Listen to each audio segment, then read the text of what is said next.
নমস্কার বন্ধুরা, আমি ঋত্বিক আর আমাদের চ্যানেল ভবিষ্যৎ দৃষ্টিতে সকলকে স্বাগত জানাই। বন্ধুরা, আজকে আমরা আলোচনা করব ডিসেম্বর 2025-এর বৃষ রাশির রাশিফল নিয়ে।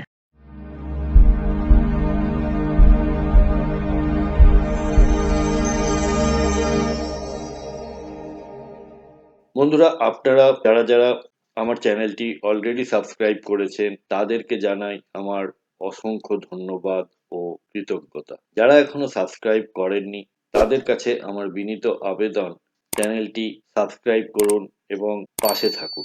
বৃষ রাশি কালপুরুষের দ্বিতীয় রাশি, আর এটি একটি পৃথ্বীতত্ত্ব ও স্থির প্রকৃতির রাশি। শুক্রদেব হলেন এই রাশির অধিপতি।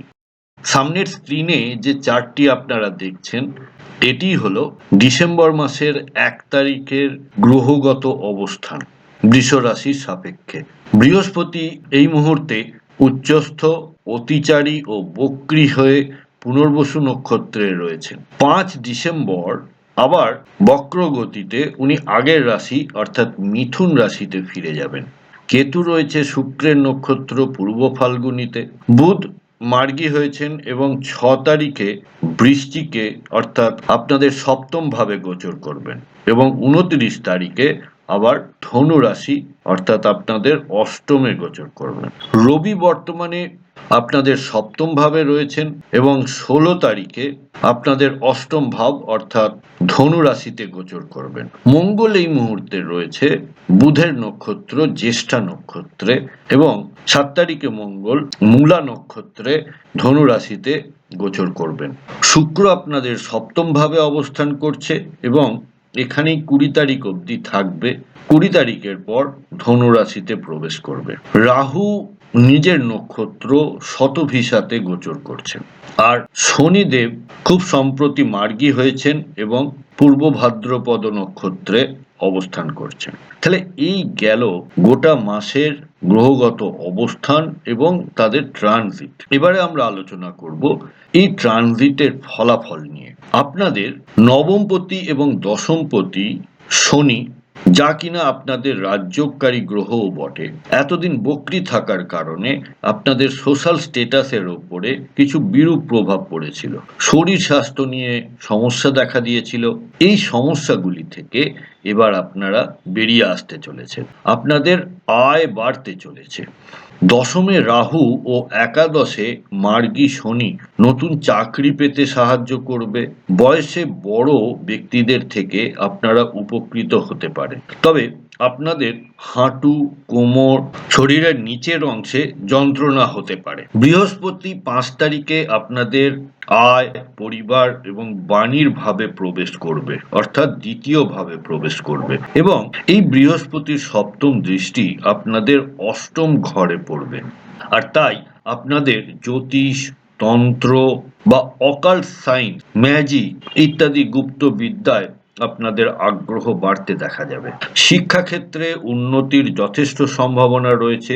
চতুর্থভাবে কেতুর অবস্থানের জন্য আপনাদের জমি, বাড়ি, গাড়ি কেনার ক্ষেত্রে অনেক সাবধানতা অবলম্বন করতে হবে।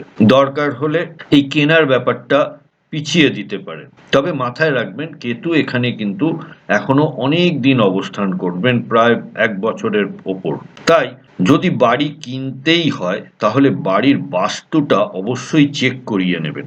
একটা জিনিস লক্ষ্য করুন যে মঙ্গল আপনাদের অষ্টম ভাবে প্রবেশ করার পর মঙ্গলের চতুর্থ দৃষ্টি পড়বে শনির ওপরে, আবার শনির দশম দৃষ্টি পড়বে মঙ্গলের ওপরে। তাই এখানে একটা দৃষ্টি বিনিময় শনি মঙ্গল যোগ তৈরি হচ্ছে, যেটা কিনা আপনাদের জন্য খুব একটা সুখবর বয়ে আনবে না। আপনাদের চলাফেরার ক্ষেত্রে বা কাজের ক্ষেত্রে, রাস্তাঘাটে যাতায়াতের ক্ষেত্রে খুব সাবধানতা অবলম্বন করতে হবে। গাড়ি ঘোড়া, বাইক খুব সাবধানে চালাতে হবে। চোট আঘাত লাগার একটা সম্ভাবনা তো থাকছেই এবং সেটা হসপিটাল পর্যন্ত গড়াতে পারে। আবার আপনাদের এই যোগের কারণে ভ্রমণেরও সম্ভাবনা তৈরি হচ্ছে। কোনো তীর্থস্থানে আপনারা ভ্রমণ করতে যেতেই পারেন। মায়ের শরীর স্বাস্থ্য নিয়ে চিন্তার অবকাশ থাকছে এই সময়। এই সময় কোনো রকম টাকা পয়সা ধার দেওয়া বা নেওয়া দুটো থেকেই বিরত থাকা প্রয়োজন। অর্থনৈতিক ক্ষেত্রে কোনো ভুল সিদ্ধান্তের জন্য আপনার টাকা পয়সা আটকে যেতে পারে বা পেমেন্ট ডিলে হওয়ার সম্ভাবনা থাকছে। অষ্টমের মঙ্গল এবং একাদশের শনি আপনাদের টেকনোলজির ক্ষেত্রে আগ্রহ অনেক বাড়িয়ে তুলবে। শুক্রদেব আপনাদের সপ্তমে এবং রাহুর দশমে অবস্থান আপনাদের ক্রিয়েটিভিটিকে বাড়িয়ে তুলবে। আপনি হয়তো আপনার হবিকে আপনার পেশা বানিয়ে ফেলার চিন্তা ভাবনা করতে পারেন। আইনি জটিলতারও সম্ভাবনা থাকছে, তাই কোনো কিছু বলার আগে বা কোনো ইম্পর্টেন্ট ডিসিশন নেওয়ার আগে আপনাকে যথেষ্ট সাবধানতা অবলম্বন করতে হবে। বন্ধুরা, আমাদের এই ডিসকাশনে কোনো পার্টিকুলার চার্ট ধরে বা গ্রহের অবস্থান ধরে কিন্তু কোনো কথা বলা হচ্ছে না। আপনার কোনো হাউসে যদি সমস্যায় থাকে বা জীবনে কোনো ধরনের সমস্যার সম্মুখীন হন, তাহলে আপনারা ভবিষ্যৎ দৃষ্টির সাথে যোগাযোগ করতে পারেন এবং আমাদের কাছ থেকে আপনারা কনসালটেশন নিতে পারেন। আপনাদের ন্যাটাল চার্ট বা গ্রহগত অবস্থান জন্মকালীন, তার সাথে দশা অন্তর্দশা এবং আগামী দিনের যে ট্রানজিট এবং তার প্রভাব, এই সব মিলিয়ে আপনারা একটি রেজাল্ট বা সলিউশন আমাদের থেকে পেতে পারেন। কন্ট্যাক্ট নাম্বার এবং ওয়েবসাইট এবং চেম্বারের অ্যাড্রেস সবই দেওয়া হলো, আপনারা সময় মতো যোগাযোগ করতে পারেন।